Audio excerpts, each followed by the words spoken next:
Hey, what's up, everyone? It's your boy Richard Graves of the Richard Graves Group. Tonight, well, first of all, let me start off by saying please like and subscribe to the YouTube channel if you have not. Go over to Twitter and follow the Richard Graves Group on Twitter. We appreciate the support you guys have been giving.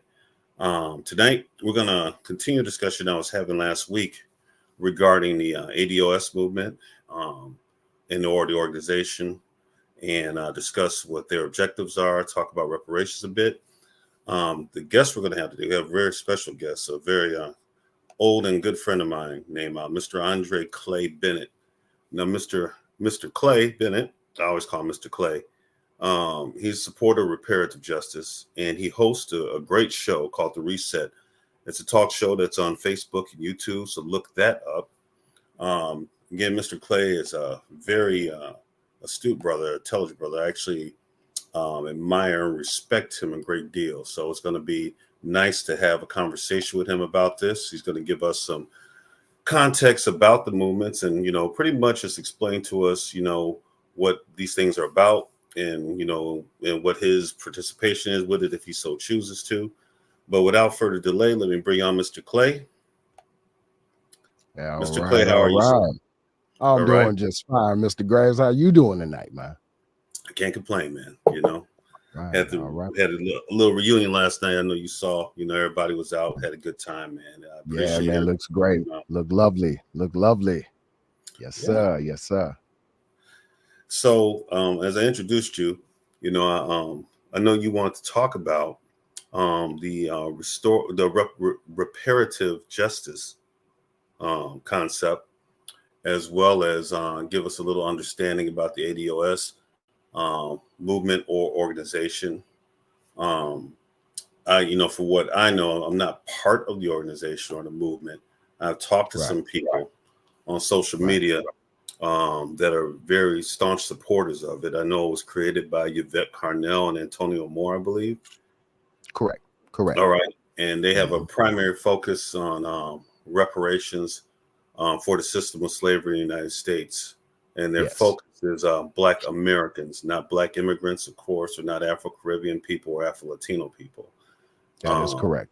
And I know from what I gather, and I'm just, of course, I have to see the social media conversations between them and the Pan-African folks that have a different opinion about these things.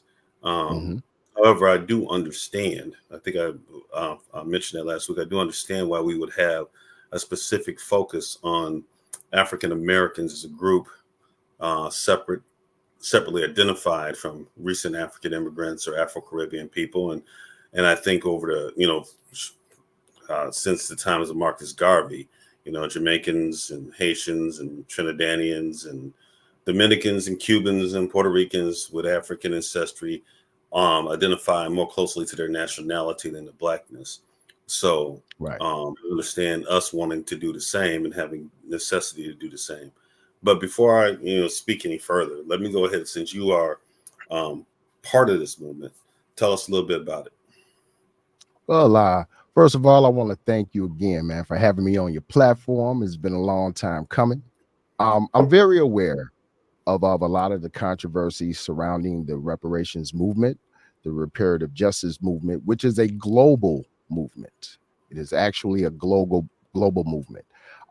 Some of the organizations that started this global movement, including COBRA, which is the National Coalition of Blacks for Reparations, NARC, which is the National African American Reparations Coalition, which those two organizations are responsible for even drafting the current HR 40 bill that's in Congress, which calls for a study of reparative justice measures for American descendants of slavery.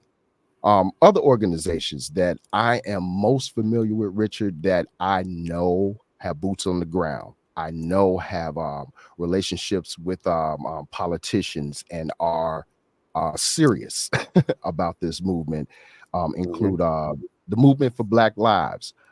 That consists of like over 50 different groups that are pushing both state and local reparative justice measures. Of course, you mentioned ADOS, ADOS, American Descendants of Slavery. They have probably been the biggest catalyst for today's current, discussions about reparations in the last few years. Also, we have the United Sons and Daughters of Freedmen. A lot of people are familiar with them as well. And then, lastly, probably the most familiar movement rather than organization, as you explained in your last video, is the FBA, Foundational Black Americans. And so, the reparative justice movement, again, is a global movement. Has been going down for a lot of years, and we're starting to see forms of reparative justice all over the world, from in West Africa with them calling for the decolonization of European nations in their countries, to right here with our reparative justice claims, and also in the Caribbean, where NARC has sought for reparations from the British. And so it is an ongoing movement. It is a movement that's actually started back in the 1700s. And but lately, these organizations are the talk of the town. They are the most current organizations and movements that we hear of today. And I'd be more than happy to share with the public what I know about the organizations and what I believe they can and cannot do, and Mm-hmm. where we go from there. Okay, and I appreciate you taking the time to do this. I know, like I said, most of what we see is a chatter on social media for those of us not directly involved in these organizations. It can kind of, and like with everything else on social media, those conversations can kind of get skewed. Yeah, Everybody has an opinion. Everybody yeah, thinks they know something. So a lot of times the people speaking most loudly for something are not usually, or in some cases, the most informed about the thing that they're speaking about. that is correct. So it's good to just listen to someone who sensibly is saying what these things are about, because I don't think any African American person um, would be opposed to the ideas that are being forwarded as far as having a reparative justice approach to problems we currently have in the United States or anywhere else in the world where there are people of African ancestry. Okay. Um, I guess, and I'm not going to talk to the more asinine things I've heard. Let's just talk about the real stuff. So the Right. reparative justice movement in the United States. Mhm. Can you tell us what that is about, and what it is about, and what its intentions are, what it seeks to repair? Well, the reparative justice claim in America seeks to ultimately close. That is the ultimate goal um, for this movement. Um, reparations is not about solving white supremacy. It is not about ending racism. It is not.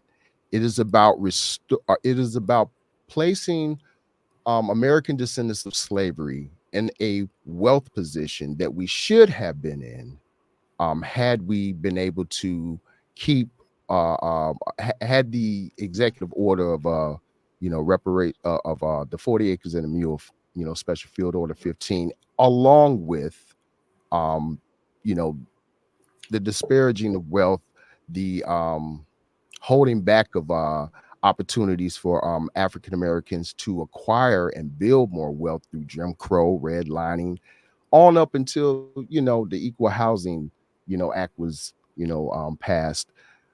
Those generational um, those generational pitfalls that we as a race have always fallen to have been sponsored by our government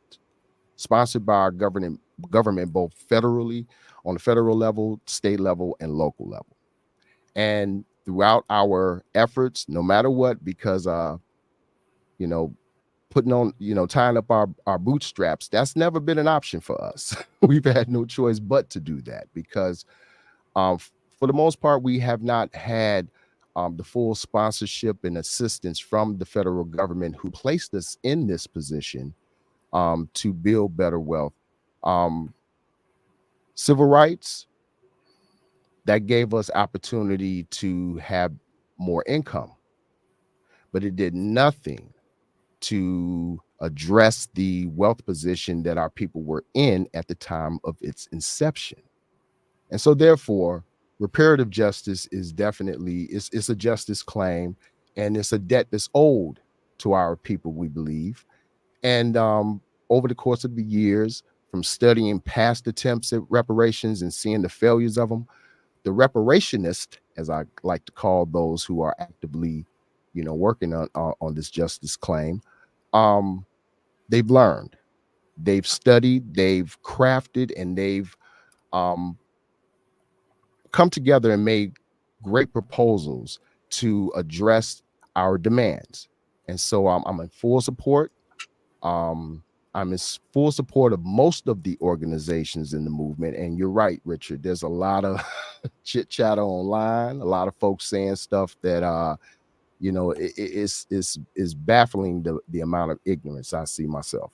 But nonetheless, I'm just here to share what I know to Mm-hmm. be true about these organizations and about this movement, and what the possibilities are if more people become familiar with the movement, familiar with the proposals that are presented within the different organizations in the movement. And I believe it's something that ultimately, maybe not in our lifetime, but ultimately I believe it's an endeavor that is worth pursuing. Okay, I can respect that. Um, I guess my question would be, I recently, I was pretty much a net neutral in the whole conversation because, I understand that people have different passions and different things that people are concerned about within the African American community and within the African diaspora in general. So I'm not one to say that everybody needs to be on the same thing as long as everybody is in the what's the word for it? I guess in the mindset of trying to make things better for Black people. I think Mm-hmm. that we can talk, whether we are Christians or Muslims or Jews or atheists or Democrats or Republicans or conservatives or liberals or whatever. If we all have what is the best interest of our demographic, African Americans, then I think that we should be respectful and be able to have conversations with each other because I'm sure we can learn things from LG if we don't agree completely with approaches. So that being said, what I've come to see that disturbed me initially was in California. I know that they had done some studies about reparations in their General Assembly, and there was a point where it came down to determining who was going to get them if these were ever got. And I Yeah. saw African Americans arguing with maybe second generation African immigrants or Afro Caribbean people who were second or third generation Americans, or even with Afro Latinos about it. Now, I do Yeah. understand the theory that obviously, if it's about the reparations of African Americans, of the descendants of the slaves that were brought here from Africa, that were kidnapped and brought to this country and forced to be slaves, I understand that we would be focusing on that group. But I guess my concern was that at this particular juncture in the American politic, well, again, and maybe the argument isn't as vehement as I've seen it produced online, you know, where it gets to the point of just utter disrespect between our groups. I do think that African Americans and Afro Caribbeans and Afro Latinos, those of us who consider ourselves Black, because not all people who have African ancestry do, but for those who do Right. Black in this country, I think there's things that we need to be on the same page about. Um, Right. how do you see that as far as the discussion? What's pushing that? Is it just part of the noise in social media, or is there anything unique to that particular situation? Okay. Well, you know what? In particular, with the California reparations justice claim, and actually, Richard, with the national push, there Hmm. is a divide that I've seen as well, between African brothers and sisters from the motherland and those in the across the diaspora, and those of us who are native to this country. Well, the divide, I believe, is rooted in the fact that this justice claim originates here in America, and it is specifically for those of us who are descendants of our ancestors who were in chattel slavery here in America. Now, the overall support and for reparations for all blacks is there. That's no doubt. But see, there are reparations and justice claims for our brothers and sisters in the diaspora. You know, Narcan and Cobra have spearheaded, those reparations movements. I do believe that if anyone who is of, from a different country who comes here and are experience the injustices, the racism, the white supremacy that's here in this country, I believe they are entitled to get together and form their own justice claim. But today's reparations movement specifically is for those of us who are American descendants of slavery. Now, to address the racism that our brothers and sisters who come here, the racism that they experience, there is a part of the justice claim that speaks to a black agenda, that seeks to have policy remedies, for anywhere from criminal justice reform to reforms in housing, so on and so forth. Those types of discriminations our brothers and sisters are experiencing. And we do believe that, a remedy needs to be had. So when it comes again to the specific reparations claim, that is for American descendants of slavery. It does not mean that we are against our brothers and sisters, although we saw when we made the distinction that is specifically for us because we are the ones who started this initial justice claim. We did see brothers and sisters not like that. They wanted to be included, and we understand that. But however, there are certain criteria that needs to be met as far as the reparationists are concerned in order to qualify, in order to receive reparations from the U.S.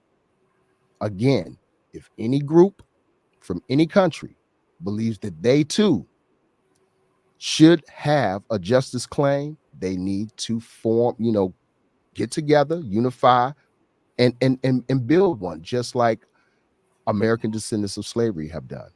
That's all. We support all our brothers and sisters, but we need their support in our justice claim as well. We support their movements, their justice claims in Britain. We support the decolonization that's going on in West Africa, and other parts of the motherland.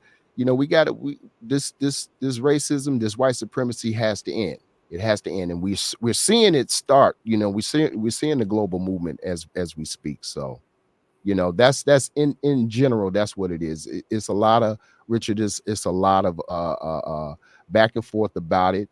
But ultimately it's about those of us who are descendants of American slavery. We started this justice claim, and we really would like everyone to support it. Okay.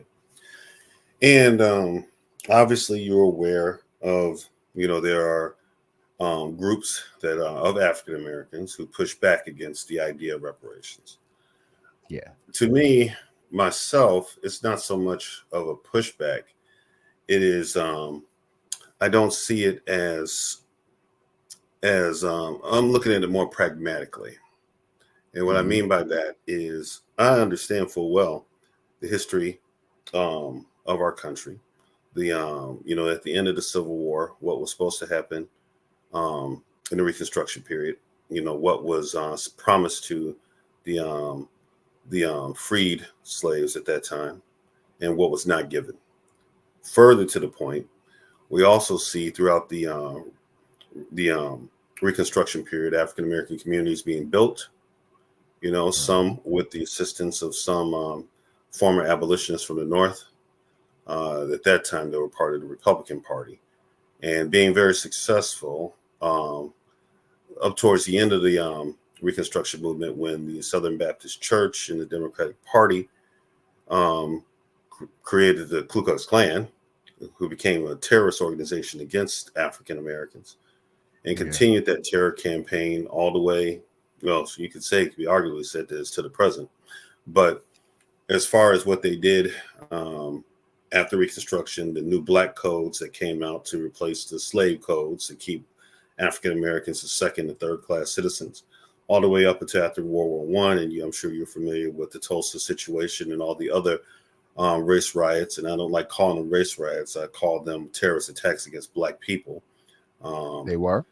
Right. And, blacks built communities, built thriving business communities. And out of jealousy, these things were attacked by, the white population in these areas. And not all white people, but a significant enough number where they were to tear things down and burn them down. All the way down to our Bronzevilles that we had in Chicago and New York and places like that. Right. The question would be, I guess the way it's often presented to those of us who are more pragmatic, I'll say, is that it's we have to have this. We can't do anything before we get this. And to my question, or I guess my point would be, we can't wait for that to start building. That's the part that, and maybe I'm interpreting it wrong, and maybe it's because of who I'm talking to. Because like I said, talking to someone who understands what's going on, who knows what it is, like how you just explained it, as opposed to it being an emotional issue for some people. Perhaps that may be where a lot of us are getting misinformed, because again, I don't think it's an either or. I don't believe you think it's an either or. So just for the record, is this okay? We're waiting for these reparations, and until they come, we don't believe that we can do anything to change our circumstances here in this country. Is that what's being said or not? No, not entirely, but in a way, it is, and it's because, and it is a very pragmatic reason for that, Richard. Now, there's no waiting for reparations. No one I've ever met ever is sitting around waiting on a reparations check. And as far as doing for self, trying to build ourselves up as a community, as a people, I don't see where we've ever had a choice in that. That's something that we've always done. The thing about it is, when we take a look at our wealth position in this country, which is something that most of us don't do, Richard. Most of us don't know it. When we take an actual look at our wealth position in this country, with us being 12, 13% of the population, we're less than 1% of the total wealth in this nation, given our immense contribution to this nation. And that's because of plunder. That's because of plunder. You've already laid out the historical case, for why reparations is owed to us, whether you know it or not. And so income does not equal wealth. And our incomes, we do what we can with them. African Americans, we are hugely in debt. Student loan debt, we're probably the largest holders of student loan debt in the nation. When it comes down to other forms of debt, it doesn't allow us to have the revenue afterwards, the wealth, to be able to invest more in group economics. It's not that it's impossible, because it can be done, and we are seeing examples of it being done. I see black businesses popping up all the time on my page. I'm literally posting about a new black business every week. I patronize them, and a lot of folks patronize them. As a matter of fact, an example of it, of the Slutty Vegan down in Atlanta, right? She's opening up franchises all across the country, okay? And she's employing more and more of our people. It's a very difficult thing to do, but we are doing it. But guess what? It's not enough, given all these years of being held back from being able to build that wealth. We can't make that up in the last 70 years, 75 years or so. It's not possible to make up for what's been done to us for the last 250 years in a 70-year period. We are active doing it. More needs to be done. But I do think that at the same time, we are opening up new businesses, trying to employ each other, becoming entrepreneurs. I think at the same time, we have to be honest about our current wealth position, and we need to seek, redress for that. As well as I do, I'm a businessman myself. I'm a recording studio downtown. Guess what? I was denied a business loan 5 times. 5 times. Did everything they told me that I needed to do to, to fix it so I can get a loan. Each time, still denied. So I just took my own money, invested it into myself, opened up my own business, remodeled everything. The thing about it is, Richard, everyone does not have money to do that. And if we look at the $1.7 trillion, I know we've heard that trope forever. $1.7 trillion Black people get, we have in revenue coming in. But what a lot of people are not looking at is that who possesses that money? Because half of that belongs to Oprah and LeBron James and the rest of our celebrities, athletes, and carrying on. So the bottom half, the rest of that that's left, is spread out for the rest of us in the working class, who, just like every other American, it's hard to make ends meet. We're looking at the cost of living. And at the same time, we're being asked to build new businesses and employ our people. That takes time. We're active and we're trying to do it, but it's still going to take time. We have the will. It's being done, but more needs to be done. It takes time. I understand that position. I guess what I would contextualize that with is, even if we agree that this is something that needs to be done, I guess Bernie Sanders, who I normally don't agree with anything for the most part. Well, I shouldn't say that. I just don't really agree with neo-Marxists that often. But I will say that he did make an argument about the reparations issue, saying he called it basically a politically dead presupposition. And the reason he said it was on its face, you would have to convince the constituency of the average white working class person, which is the largest part of the working class, right? The largest part of the tax base. And these are people that are also in some seriously economic disadvantaged situations, coincidentally, that started at the end of the civil rights movement, not because of the civil rights movement, but because of the way industrialization was changing in our country and being farmed out to other countries.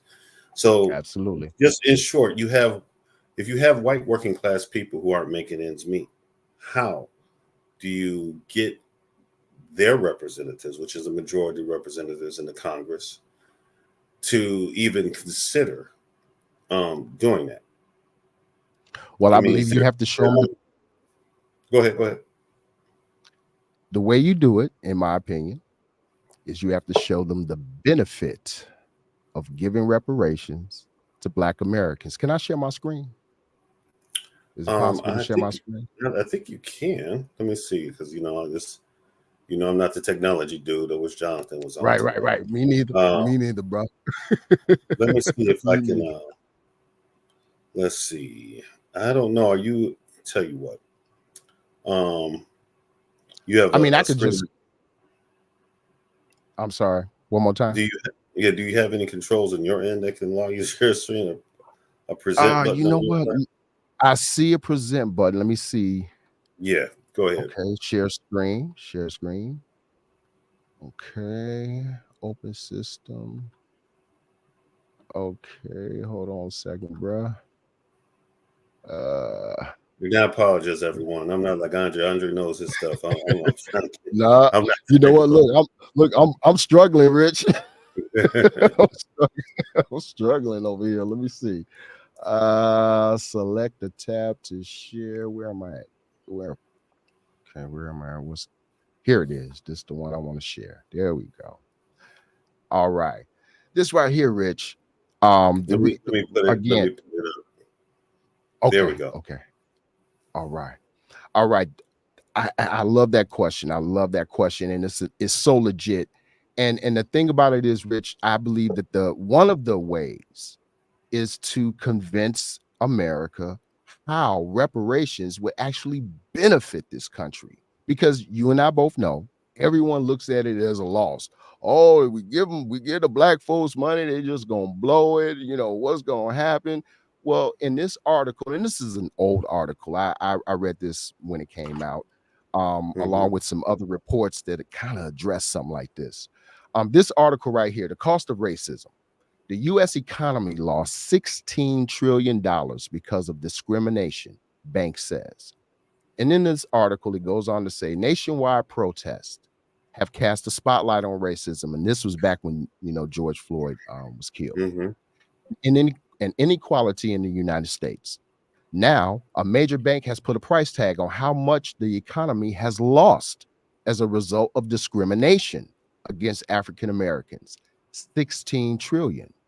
Since 2000, U.S. gross domestic product lost that much as a result of discriminatory practices in a range of areas, including in education and access to business loans. I just told you what I went through. Mm-hmm. According to a new study by Citigroup, it's not an insignificant number. By comparison, US GDP totaled 19.5 trillion last year, the year before. And not acting to reverse discriminatory practices will continue to exact a cost.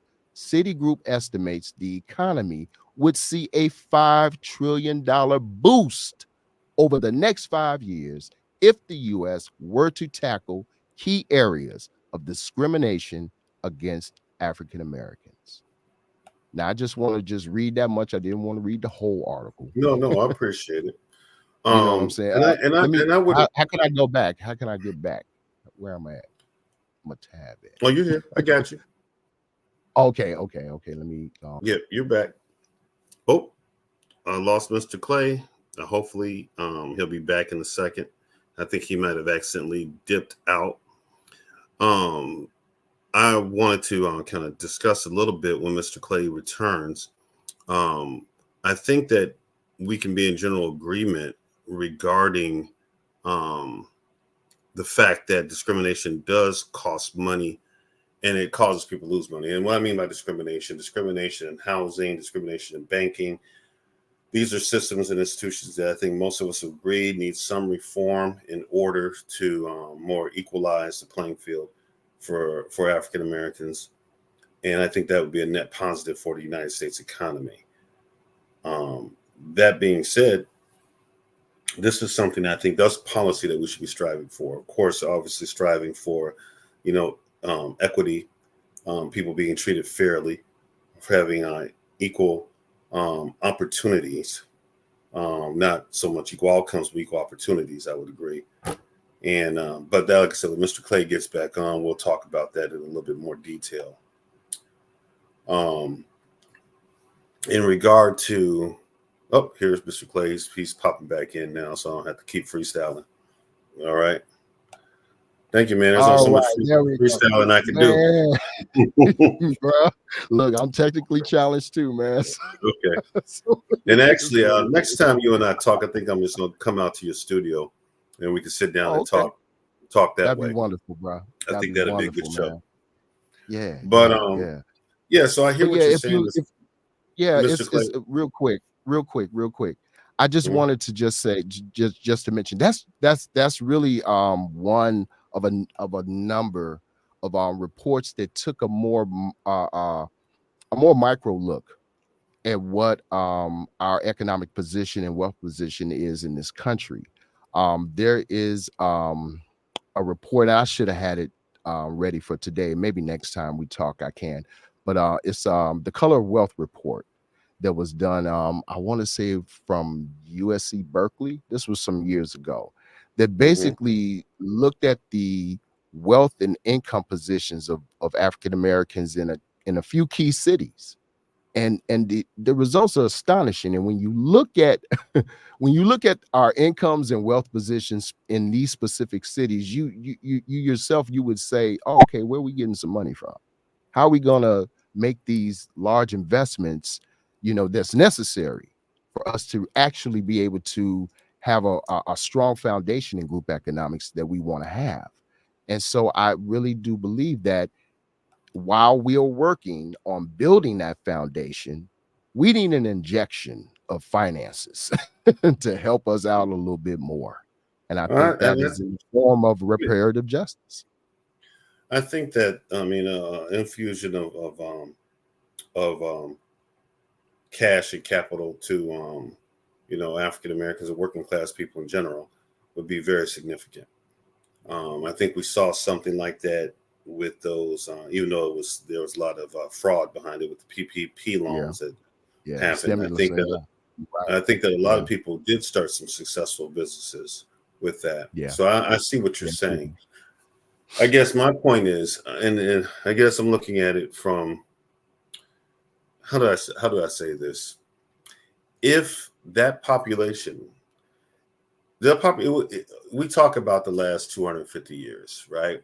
Mhm. Over that time, there was concerted effort to get that population of white working class people to believe wholeheartedly that anything that was positive for us was a negative for them. Yeah. All right. I mean, this is the system we've seen. I mean, the whole Civil War was predicated on a very small percentage of whites who owned slaves, convincing the majority of Southerners who didn't own slaves to go fight for them to keep their slaves and die Mm-hmm. doing so. Mm-hmm.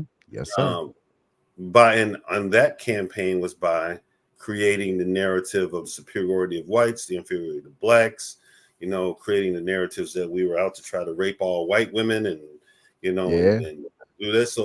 But this has been the rallying cry all the way up through the civil rights movement. It was just blatantly said. All right. So Mm-hmm. you and I were born around the same time at the end of the civil rights movement. So it is only us in our lifetime that have been alive where you can't as blatantly say it. You can still say it, Right. but not as blatantly. Right. That's like you said, it's going to take us a lot of time to recover from what happened over the last 250 years. And I would argue that it will take a lot to convince the white working class of the benefit because they've been conditioned to believe that anything that benefits us automatically doesn't benefit them. Yep. You're right. So You sure right, bro. and I guess my thing is I'm all about the working class. I'm a pro labor person, a pro union person, even though I'm a conservative, which people find a contradiction. But I don't know how, because to be a real conservative, you understand that people should be able to get paid an honest day's wage for an honest day's work and be able to You're right, but I negotiate. think it's all the other stuff that's attached to conservatism. Yeah, well, I mean, I I think think there's a difference between conservatism. I think Malcolm X was conservative. I think Elijah Muhammad was that's right. conservative. Marcus I think Garvey was most black conservative. people, Yeah. I think most of So us are conservative right. So as a I people. look at it like that. Mm-hmm. Conservative. Not so much in the distorted way that conservatism is being represented in the United States, and conversely, the distorted way that progressivism is being distorted. I think, Absolutely. unfortunately, in our modern American political landscape, we have some extremes defining these things, Yes, we do. and that causes a problem of understanding as well. I had a It does. conversation with some FBA people, that basically said because I was a black conservative, I'm automatically the enemy of black people. That conversation didn't go well for them because I guess they thought they had Ben Carson, and they didn't realize they didn't have Ben Carson at the end of that conversation because I made them understand. Okay. But Yeah. I get down. But Yes. Yes, sir. but I guess I think the working class has to be convinced of, first of all, that there's a problem, or that universally is felt with the working class. These different remedies that are directed towards different populations and how they would help the grand scheme of the socioeconomic conditions of the complete working class, as you just worked out. I think someone needs to formulate that message, and maybe someone will, Yeah. in order, if this is something that's ever going to be an attainable goal, because right, like I said, that's 250 years at least of conditioning of Yeah. white supremacy. And like I said, I think it was they give this quote to what was the President Johnson, Lyndon B. Johnson, that if you can make the poorest white man feel better than the richest white man, a richest black person, by catering to that particular emotional need. So at some point, I believe the working class is going to start talking to each other, black and white, because everybody's trying to eat, everybody's trying to take care of their families, and like you said, the wealth gap. You pointed out the wealth differences, like obviously, who holds most of the wealth in the African American community is a very few people. We also know that 1%, over half of our wealth, they hold it. And but I believe that also reflects the general population in regard to how much wealth is held by very, very few people, and you got the struggling working class. So I think that is a unfortunately universal problem. The hoarding of wealth, as if you were considered a commodity, the hoarding of it by some extremely rich individuals, extremely wealthy individuals, I should say. And now I'm not talking about the guy who got like $5-6 million and owns a few restaurants. We're talking about the big boys there. So I think that's something that can be talked about. Well, I'm just going to say this. I appreciate you taking the time to lucidly talk about this. Again, like I said, in the social media area where most people interact and get to know each other, unfortunately, I think it's become, like everything else, a loaded conversation that's an either or all the time. I presented policy reform and criminal justice, business, and education to people. And they'll be like, yeah, forget all that. It's all about this, all about reparations, to which is I find utterly frustrating sometimes when there's things that we have within our control, within our local municipalities that we could actually strive to do while, simultaneously folks working on that, so, and also I think that, unfortunately, because of the extremes in our American politic right now, people just don't tolerate each other. I have talked to FBA and ADOS members who are atheists that don't want to talk because I'm a Christian. I've talked to some that are liberals that don't want to talk because I'm a conservative, or I must be the enemy of all black people because I'm a Christian or because I'm a conservative. I'm like, come on, man. First of all, let me be clear. I don't think anybody is one thing. All right. Meaning that, I think that people should be voting for, I don't care what party they are, you should be voting for who's ever best for your community. I've said that multiple times. But I think that we have got to stop. We have to take a cue from the Jewish community. All right. Or the Jewish community I use as an example. And let me be very clear on what I'm saying, because I know there's a lot of stuff going on regarding the Jewish community in America and Israel and the Palestinians right now. So let me be very clear. I'm just using this as an illustration of the Jewish community for the most part, be they atheist or religious, be they conservative or liberal, be they rich or poor, be they male or female, be they LGBTQ or straight, be they Sox fans or Cub fans. At the end of the day, when it comes down to the business of the business, they stand on it together. Yeah, they own code. Right. And we're not. And that's a big problem. Like I said, I think that we should be able to have these conversations across our ideological differences, because at the very least, we should at least expect, or should say, and we got some people that call themselves liberals or conservatives, call themselves all those things that aren't for what's best for black people. But when you're talking to people that actually care and actually want things to get better, have ideas, we should be able to talk to each other, past our other identities, So hopefully that message is clear and that message gets out. But Mr. Clay, I'm not going to hold you longer. I think you've been very clear in explaining your position. Like I said, when I invited you on, this is not a debate. I respect you too much to have a debate with you.